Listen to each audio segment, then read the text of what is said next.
Hey everybody, it's Pastor Siri. I'm a Lutheran pastor and a spiritual seeker, and I'm the creator of a curriculum of love, loving God, your neighbor, and yourself. It is a 15-week lesson that guides you through teachings and spiritual practices so that you can deepen your love for the divine, for yourself, and for your neighbor. And today we are starting in the loving yourself section of the curriculum. So take a listen.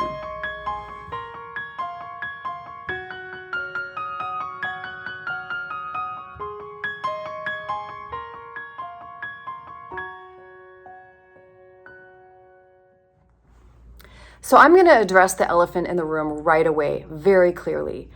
A lot of Christian Orthodox teaching, I'm going to talk about Western Christian Orthodox because there's not just one kind of Christianity.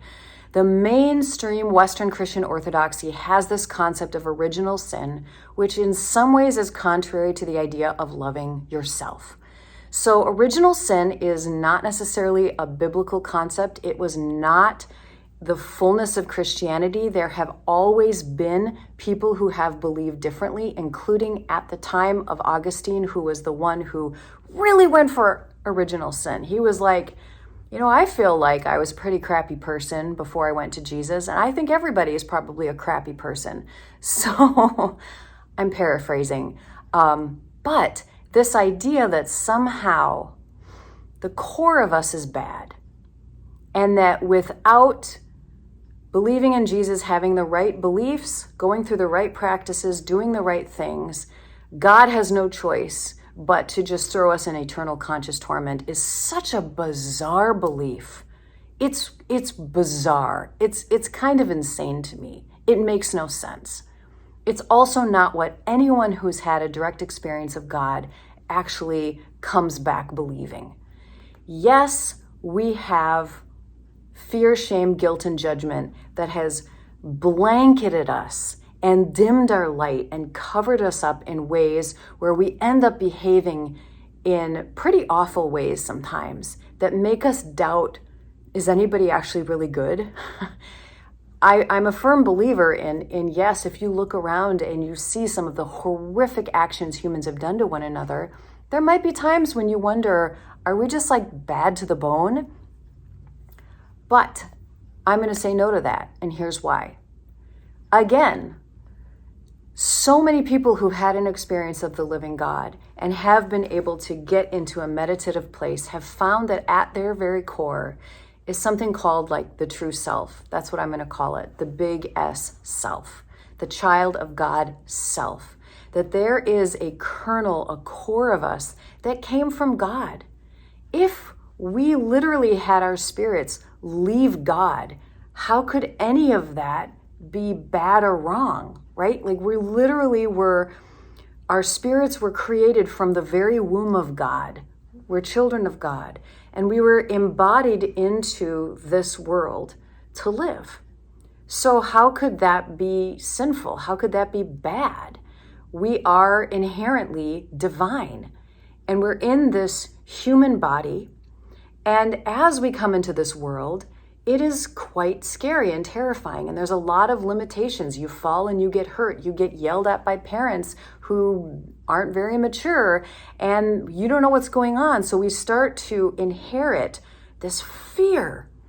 And most of our human narratives, Western human narratives, are based off of fear. And fear starts to pull things into the binary as we're trying to figure out how to survive. How am I worthy of love? How am I worthy of belonging? And this fear starts to create masks that we put on ourselves. And we can call these the ego. The ego is not evil. The ego is not bad. It may be the root of a lot of awful things that we do in this world. But initially, as we're constructing this false self, this ego, it's all of these little parts that are just carrying the burdens of how to figure out how to survive in this world. How do we be loved? So a lot of fear, shame, guilt, judgment, the stuff that we take on from the outside world, the more traumatic that is, the thicker our ego is. That is not a fault of ours. That is not something we need to be mad about or sad about or feel guilty about. Like, We created our egos out of self-preservation, at least our concept of self-preservation. There's no fault in that. How brilliant, how beautiful.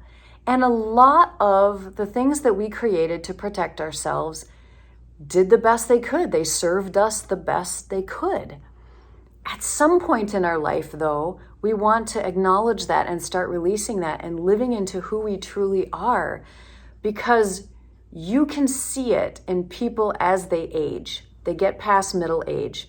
People who are still clinging to their same egoic concepts of self, trying to control life, control other people, still living deeply out of a constant sense of proving their worthiness and fear, shame, guilt, and judgment, the four horsemen of the personal apocalypse. I keep saying that, but I really think it's true.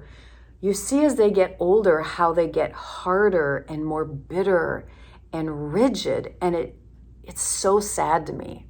It's so sad to me when I sit down with people who are older because and they have this just resentment and rigidity, and who they could be, the fullness of who they could be has been lost underneath their bitterness and their resentments and their litanies of pain.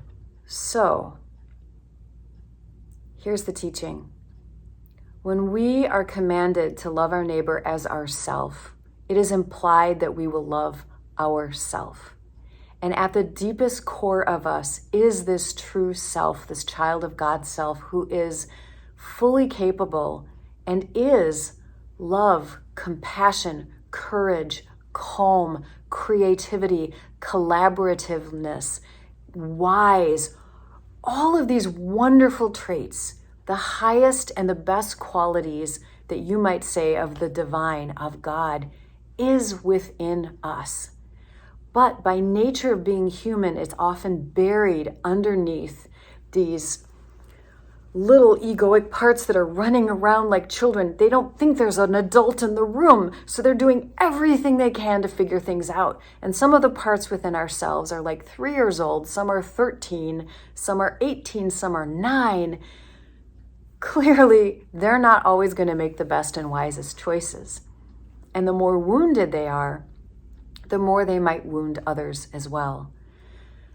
But when we can love ourselves and realize that at the core of who we are is definitely this beautiful divine being, things can dramatically shift. So when Jesus talks about losing the self to find the self, to find life, there's so many different metaphors people use, including Jesus, different language.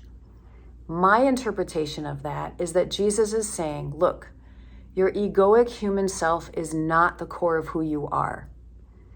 And it catches on all sorts of really small, impermanent things to find identity. And you know, like we identify with, I'm a Norwegian, Lutheran, white, progressive, this, that, you know, that's maybe who the body of Siri is. But that's not who my soul is. My soul is deeper, wider, broader than that. And when we identify with these small things, we can get very trapped. We can see right now, for example, this trend in young men who are being radicalized to basically demonize women. It's an ego narrative that's basically saying, you are superior because you're a man and you have a penis. That narrative's been going on a long time. Therefore, you are above, and everyone should respect you and do what you say, and there should be obedience because you have a penis. Wow. Strong work there, folks. Same thing with racism, white supremacy. Because you have a lack of melatonin, somehow you are superior to people who have a lot of it. What? Like the ego narratives we have are insane. But here we are. We're running off of these ego narratives in ways that are deeply harmful to us as well as to other people. And Jesus is saying that is not who we are. You are deeper than that. Find the true soul self beneath. Lose the ego. let it die on a cross, and you will find something raise up. So there's a lot of different language. There's a lot of different ways to understand this. And almost every spiritual teacher uses some kind of language where you recognize that the ego stories are not really who you are and they're causing harm. And you find a way to identify with that deeper core of who you are. And when you identify with that and you let it start to emerge like a butterfly, like a resurrection, when you let that start to birth in you in a bigger and bigger way, a holy alchemy happens, a transformation happens in which those qualities, those godly qualities of calm, compassion, curiosity, collaborativeness, healing, wisdom, all of that naturally starts to become embodied in you. You don't have to pretend. This isn't a game of pretending you're good. This isn't a list of behaviors. This is what the ego has to do to figure out how to be good, is like, okay, I'm going to have a list of behaviors and that's going to teach me how to be acceptable. None of that matters when the true self starts to emerge. It naturally knows what to do. It fulfills the law. That's why Jesus says that love fulfills the law, because law was only required for the ego. So the ego can figure out how to behave because it is inadvertently unwise, not evil, unwise, immature. But the true soul self is wise. It naturally knows what to do in all circumstances. And so as we allow that true self of who we really are in its uniqueness, our quirkiness, all of that starts to emerge, and we allow that to be, we're naturally going to have access to more wisdom and guidance of what to do in a situation. We're naturally going to fulfill the law without ever being told. And this is also why some people are uncontrollable when they get into their true self, which I love. Jesus was uncontrollable. He couldn't be shamed or manipulated because he knew the depth of what was true. And therefore, like when people would say, well, the law says, and he's like, oh my gosh, you're talking about the egoic understanding of the law. I'm talking about the deepest expression of the law. So you're telling me I cannot heal someone on the Sabbath because that's work. The Sabbath is about wholeness and restoration and returning back to the womb of God. And here is a person who is suffering, and I'm returning her back to the womb of God. Is that not fulfilling the deepest and most pure and beautiful understanding of Sabbath ever? You see what I mean? Like, people trapped in egoic things need laws, and they don't understand, and they can't control people who are therefore in the freedom of the expression of the true self and living out the law of love. This is also why when there's unjust laws, which there are in every single country and community, that are made from ego and power and greed and hierarchy, people who are uncontrollable, living out of their truest and fullest self, are going to not obey those laws. They're going to break the laws, which is why people like Dietrich Bonhoeffer and Corrie ten Boom and Harriet Tubman and Dorothy Day and all sorts of people in our history were holy disruptors because they were acting out of their truest self. Their truest self was seeing through the lies of the law and seeing that they were not actually fulfilling the highest law of love. And so they would break the laws in order to fulfill love. That is what the true self does. So how do you find your true self?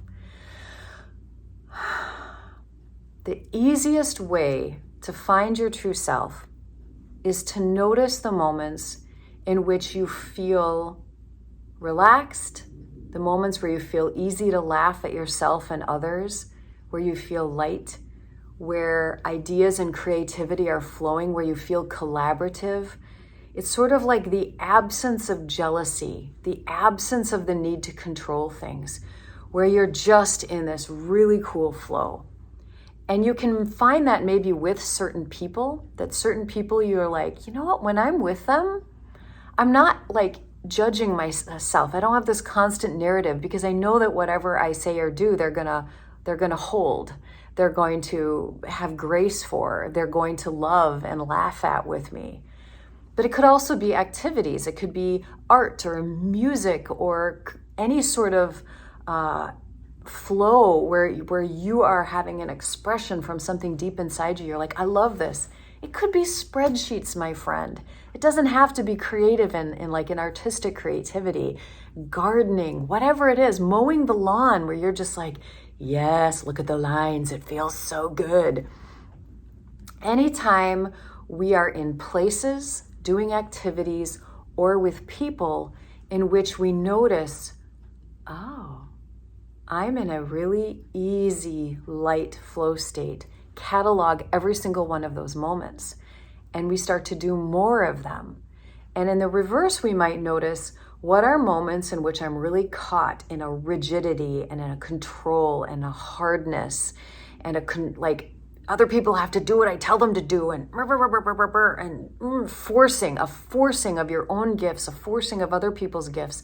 That's when the ego has stepped in, because there's something we're afraid of. There's something we're not able to let go of. So just noticing without judgment, just being curious and cataloging all of those moments in which you are in self is so powerful, because once you've started to notice that, you can intentionally add more of that to your life. And as you add more of those things to your life, you're going to feel a deeper sense of the self growing and growing within you. And pretty soon, as you have more and more and more of those experiences, you are the adult in your own internal room. You are the adult in your own internal room, and the children, which are the ego, which have been running around because the house is constantly on fire, all of a sudden they see there is an adult in the room and they can relax. We don't need to kill our ego. We do not need to destroy it. In a lot of spirituality and religion, there has been a lot of conversation of like demonizing and making the ego and egoic parts the enemy, the ones that are sabotaging you. I don't think that's helpful.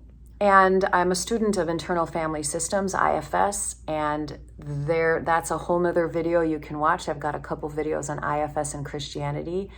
Demonizing anything that's a part of you never works. It will not go away.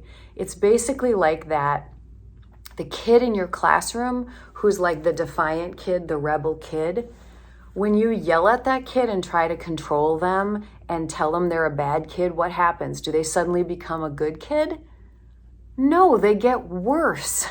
It's when you maybe pull them out of the room and sit down with them, not to yell at them, not to blame them, not to judge them, but go, okay, buddy, what's going on?